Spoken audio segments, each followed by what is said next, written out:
Je suis extrêmement content. C'est la deuxième fois que je refais la vidéo. J'ai eu une interruption et quand j'ai voulu reprendre, ça a effacé tout ce qu'il y avait au début. Enfin bon, bienvenue pour ce cours de troisième sur le clip La Bala du groupe Calle 13 et il s'agit de la vidéo numéro 23. J'adore ces bruitages. Et nous allons nous intéresser au deuxième épisode de décrire les images du clip. Et je me suis mis un petit pense-bête discret pour que vous alliez, il me faut le pointeur, j'ai oublié le pointeur, hop, pour que vous alliez voir la vidéo dont vous avez le lien ici et que je mettrai en description sous la vidéo. Une vidéo dont vous avez le lien. Est-ce que c'est bien français ça? J'ai un doute. Il me semble que oui, mais pas sûr. Bon, enfin bref. Là, ici, là, je vais faire apparaître une étiquette. Vous n'aurez qu'à cliquer dessus pour voir le clip encore une fois. Donc, vous pouvez cliquer maintenant. Bien. Et on va commencer en français. Avec cette première image, alors on dit pour un film, pour un clip, pour un reportage, on dit un photogramme et non pas une photo. Un photogramme, c'est une capture d'écran en quelque sorte qui est extraite d'une vidéo ou d'un film. Este hombre, ¿qué hacía primero? Cet homme, que faisait-il d'abord? Alors, je vous recommande ce mot-là, primero, très utile, et traduisez-le bien par d'abord. Tout simplement parce que si vous le traduisez par en premier, vous risquez de faire des fautes, en voulant rajouter N devant pour que ça ressemble à en premier, ce qu'il faut. Ensuite, vous risquez de faire comme erreur, l'erreur que vous allez avoir la tentation de faire, c'est de dire primero, segundo, tercero. Comme en français, quand on dit primo, segundo, etc. Non, ça ne marche pas en espagnol. Ça n'existe pas. Donc primero, ça veut juste dire d'abord. Ensuite, vous avez un imparfait, hombre. Bon, j'espère que c'est du vocabulaire que vous connaissez, homme, et este, c'est le démonstratif, cet homme. Alors attention, ça s'écrit C-E-T, et c'est du masculin. Photogramme numéro 2. Luego, ¿qué pasó de repente? Ensuite, que se passa-t-il soudain? Alors, de repente, je vous le recommande, ça veut dire soudain. Et je recommande également de ne pas oublier l'accent écrit ici, hein, sur le haut du passé simple. Si vous l'oubliez, c'est une faute extrêmement grave parce que vous changez de temps et de personne. Passo avec un accent écrit, ça veut dire il passa. Que se passa-t-il ici?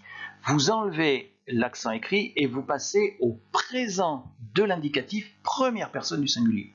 Donc, faute extrêmement grave. On peut même entendre la faute. Avec accent écrit, vous insistez sur le O. Ça donne passo. Si vous enlevez l'accent écrit, vous devez prononcer sur l'accent tonique sur le A. Vous devez prononcer le A plus fort et ça donne passo. Je commence sans accent écrit. Passo, passo. Passo, passo. Je pourrais donc, en théorie, même vous compter une faute à l'oral, une faute d'accent écrit. À l'oral. Oui, c'est pas mal, c'est assez curieux. Question numéro 3, photogramme numéro 3. Que hizo por fin? Hizo, attention, verbe irrégulier, c'est le verbe hacer, c'est le verbe faire. Ici, à l'imparfait, là, au passé simple. Pensez à utiliser reverso conjugaison quand vous voulez utiliser un verbe. Particulièrement au passé simple, vous laisserez trouver le passé simple, c'est tout marqué en espagnol, vous chercherez. Mais ça peut être utile pour éviter des erreurs. Ensuite, c'est le cas de le dire, je vous recommande ces mots ou expressions por fin, luego et primero. Je ne les ai pas placés là par hasard, c'est fait exprès. Parce qu'avec ces trois mots ou expressions, primero, luego, por fin, vous allez construire un petit texte de 3 phrases. Parce que primero, luego et por fin vous permettent d'enchaîner les idées. Au lieu de faire 3 phrases séparées qui n'ont pas l'air d'avoir de rapport les unes avec les autres, vous créez un rapport entre la première et la deuxième phrase, entre la deuxième et la troisième phrase, et vous constituez comme ça un texte cohérent. C'est plutôt utile. Bon voilà, je ne vais pas insister beaucoup plus sur ce vocabulaire, cette grammaire, non plus du vocabulaire, je ne voudrais pas être trop lourd et vous ennuyer avec ce genre de choses. Bim! De la grammaire et de la conjugaison, ça c'est bien. Et on va voir le passé simple qui permet de raconter ce qui se passa pendant l'histoire. On va voir tout de suite la construction de ce passé simple.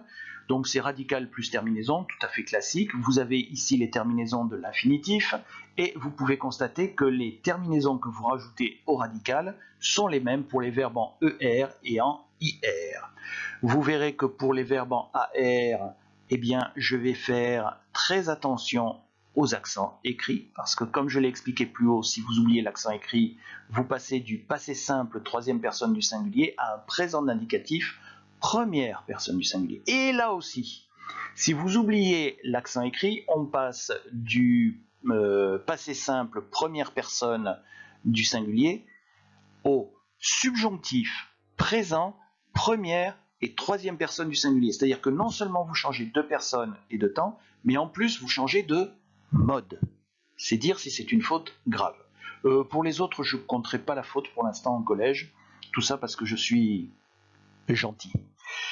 Ne vous étonnez pas, ici et là, ça ressemble au présent d'indicatif. Ce n'est pas une erreur. Je ne peux pas me tromper de toute façon. C'est comme ça. J'aime bien ce genre d'explication. Et enfin, à quoi sert le passé simple? Eh bien, à deux choses. Parler d'un instant bref du passé. C'est pour ça que ici, j'ai utilisé le passé simple. En plus, avec l'expression de repente qui veut dire soudain. Parce que là, il est tranquillement dans la rue et soudain, il se passa quelque chose de dramatique. Et je crois que j'ai fini pour tout ceci. Ah non, pardon. Et ou lorsque la durée n'a aucune importance. Oui, je peux aussi utiliser le passé simple lorsque je ne veux pas me préoccuper de la durée. C'est curieux, mais c'est comme ça. J'adore ces bruitages. ¡Ja! Qué bueno soy con los ruidos. Y ese pequeño ruido de láser, así que tiene, no sé, aires de guerra de las galaxias, me alegra mucho el video. Bien. Entonces, fotograma número 1, pregunta número 1. Sí, fotograma, cuando se trata de una captura de pantalla, de un pantallazo, de un video o de una película. Este hombre, ¿qué hacía primero? Recomiendo esta palabra primero, que es muy útil y que significa en francés d'abord. Significa únicamente d'abord, no otra cosa, si no vais a cometer errores. Fotograma número 2. Luego, ¿qué pasó de repente? Recomiendo la expresión de repente, que significa soudain y que es muy importante. Luego también es una palabra importante. Pasó, cuidado con el tilde, no hay que cometer errores de tilde aquí. Si hay un tilde es un pretérito, entonces es importante. Si no hay tilde, es un presente del indicativo, primera persona del singular. Es un error gravísimo. Pregunta número 3, fotograma número 3. ¿Qué hizo por fin? Hizo es un verbo irregular. Es el verbo hacer que aparece aquí en imperfecto, pretérito. Imperfecto, pretérito. Y luego, nunca mejor dicho, tenemos la expresión por fin, que va relacionada con la palabra luego y la palabra primero. Podéis fabricar un texto coherente de 3 frases gracias a primero, luego, por fin. Esto permite vincular, relacionar la frase número 1 con la frase número 2, relacionar la frase número 2 con la frase número 3 y fabricar un texto lógico y coherente. Muy importante. Pero bueno, vamos a dejar aquí todo lo que es gramática y vocabulario porque no quiero ser demasiado pesado y vamos a pasar al resto. ¡Bim! Gramática otra vez y esta vez conjugación. El pretérito que permite contar lo que pasó durante la historia. Y este pretérito funciona siempre en relación con el imperfecto. Imperfecto y pretérito. Los dos son indispensables. No se pueden utilizar por separado. Los dos o nada. Construcción. Pues bastante simple, es una construcción muy clásica con sufijos según el grupo o la persona. Tenemos los verbos que se terminan en infinitivo por AR y por ER o IR. Y podéis notar que los sufijos son idénticos para estos dos grupos, lo cual no deja de ser práctico, facilísimo, agradable. Demasiado simple incluso. Cuidado para los verbos en AR, no olvidar el acento escrito, es decir, el tilde, que es muy importante. Eso indica que es un pretérito tercera persona del singular. Y cuidado aquí con no olvidar el tilde, porque si no pasamos a un subjuntivo presente, primera o tercera persona del singular. El error es importantísimo. Cuidado, no olvidar el maldito tilde. Y por fin, primero, luego, por fin y por fin aquí la utilización del pretérito. Dos utilizaciones para hablar de un instante breve del pasado o cuando la duración no tiene ninguna importancia, simplemente para indicar que fue algo del pasado. Y para algo breve, pues comprendéis por qué he utilizado un pretérito aquí con la palabra de repente, que indica que las cosas ocurrieron de repente. Aquí el señor estaba tranquilamente en la calle, a lo mejor iba a entrar a alguna tienda para hacer unas compras y de repente se produjo algo gravísimo, bastante definitivo.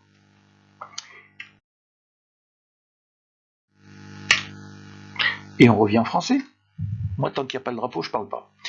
Alors, 4 photos, une question. ¿Cuáles eran las personas que morían? Quelles étaient les personnes qui mouraient? Alors, je ne vous demande pas forcément de me détailler à chaque fois l'identité de ces personnes, mais vous pouvez voir que c'est assez varié et que c'est des gens que vous auriez pu rencontrer éventuellement. Hein, rien d'exceptionnel. C'est justement ça qui m'intéresse. Attention à l'orthographe ici, un seul N. Pourquoi est-ce que ça m'intéresse? Pour cette question-là. Porque mostraban a tantas personas diferentes. ¿Qué significaba? Pourquoi montrait-il tant de personnes différentes? Pas de personnages. Hein? Enfin, théoriquement, ce sont des personnes de la vie réelle. Faites attention, quand on montre quelque chose, on ne met pas la préposition à. Quand on montre quelqu'un, il faut mettre la préposition à après. Par exemple, il montrait le prof, vous allez dire mostraba al profe, a un profe. Tantas veut dire autant de. Ce mot tout seul signifie autant plus de. En espagnol, vous ne rajoutez pas des après. Vous faites attention à l'orthographe ici, un seul N, l'orthographe ici, un seul F. Ah, aparece la bandera, puedo hablar en castellano. Tengo que hablar en castellano. 4 fotos, una pregunta.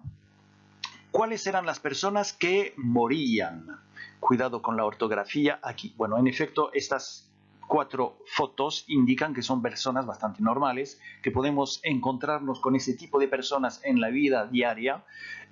No quiero una identidad precisa, pero bueno, indicarme, por ejemplo, por lo menos, que son, qué tipo de personas son. Y no es nada del otro mundo, es francamente bastante simple.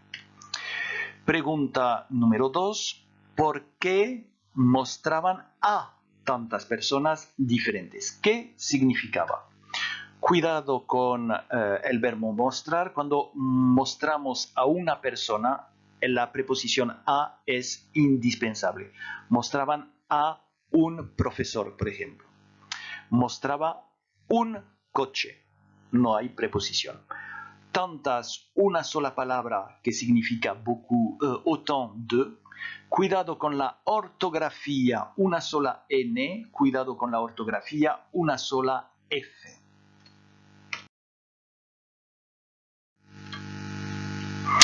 Et on revient au français. 4 photos et cómo reaccionaban muchas personas alrededor de las víctimas. Je répète, cómo reaccionaban muchas personas alrededor de las víctimas. Oui, beaucoup de R. Alors, comment réagissaient beaucoup de personnes autour des victimes? Alors, attention, ici c'est de C. Muchas s'accorde avec le mot qui suit, féminin, féminin. Et muchas veut dire beaucoup de. Mais attention, en espagnol, vous n'avez qu'un seul mot. Ça marche comme tantas que vous avez vu dans la diapositive précédente. Donc, attention ici. Bien entendu, vous faites attention à l'orthographe là. Et je vous recommande cette expression alrededor de, qui veut dire autour de. Alors attention, parce qu'en français, on dit autour des victimes. Mais ce des en français, ça n'est pas juste un article, c'est pas l'article des. C'est en réalité la fusion de la préposition de et de l'article les. Donc, méfiance, en espagnol, les deux sont bien séparés clairement. Question numéro 2. ¿Cómo reaccionaron los amigos y la familia de las víctimas? Comment réagir? C'est simple. Les amis et la famille des victimes. Donc vous faites attention quand vous répondez, vous me répondez avec un passé simple. Je vous demande aussi, je vous le rappelle, je ne le dis pas à chaque fois, mais ça me semble évident, vous répondez à ces questions par écrit sur votre cahier. Vous devez mettre la date de la vidéo, ici, là, et ensuite vous devez recopier la question sans faire de faute. Et après, vous marquez, vous écrivez votre réponse. C'est important que vous procédiez comme ça, parce que je vais vous demander de m'envoyer une petite évaluation pour vérifier que vous avez bien compris. Vous avez ici 3 types de réactions qui me semblent assez claires.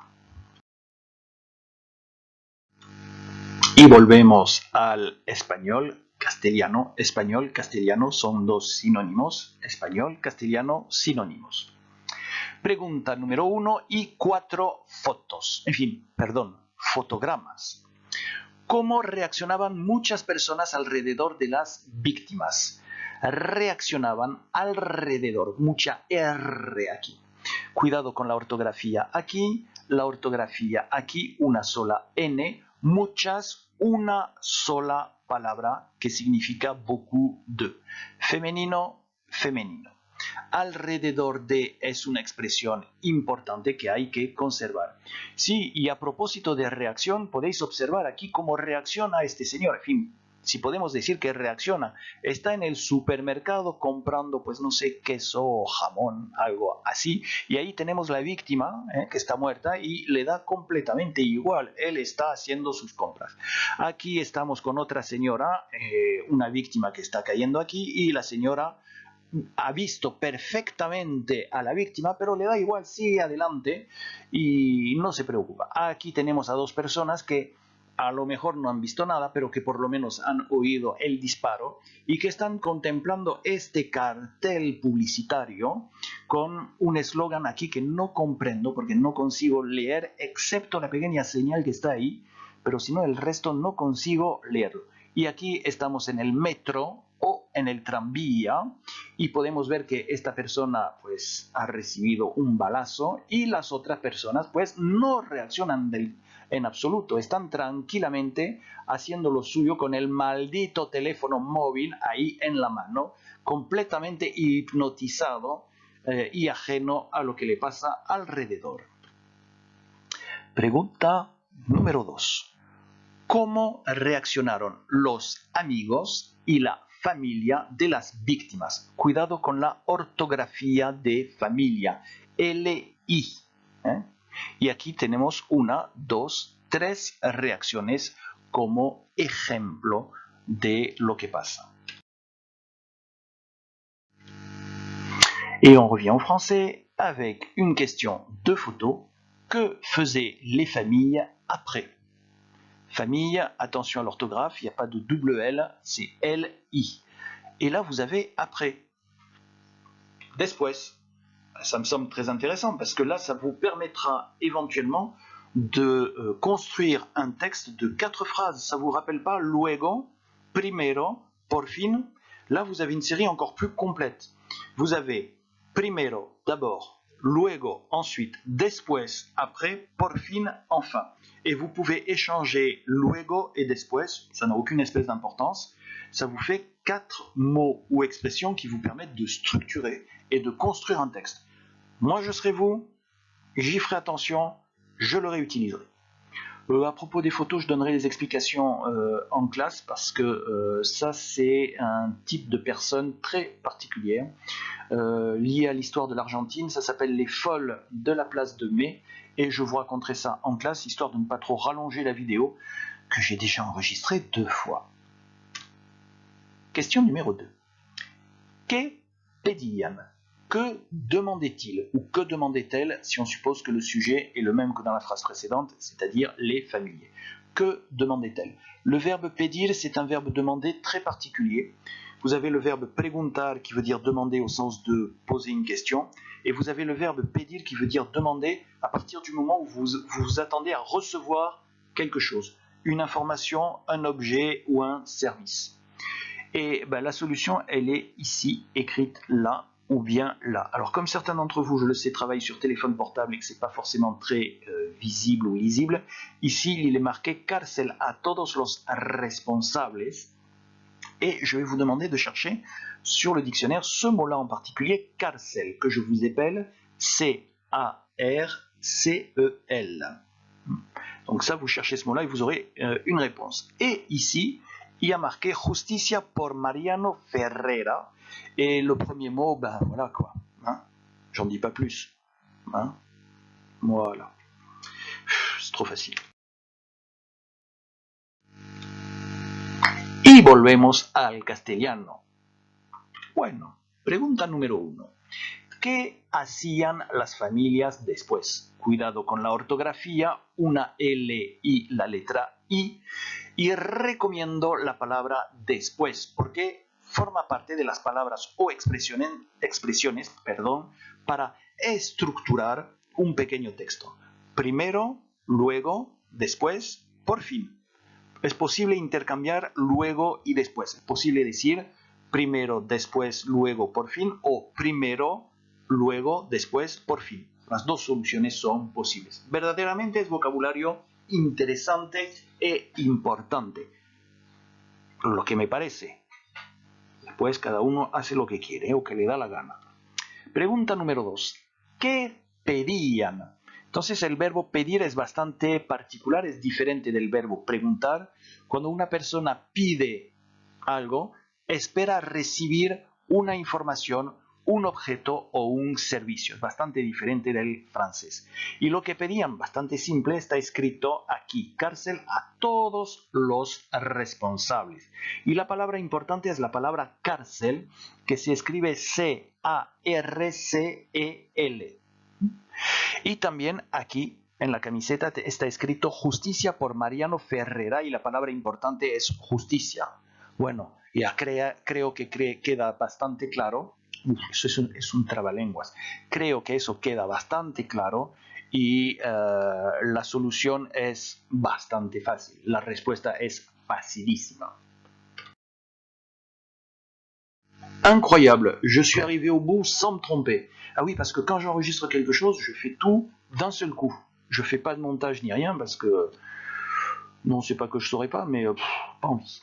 Et donc, je vous souhaite maintenant bon courage pour la suite. Pensez à bien rédiger comme il faut.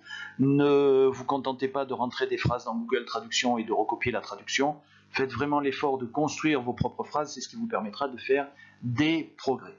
Enfin, quoi qu'il en soit, nous sommes arrivés au bout et je vous souhaite bon courage. On se retrouve soit pour la prochaine vidéo, soit pour le prochain cours, soit pour les deux, les vidéos et le cours.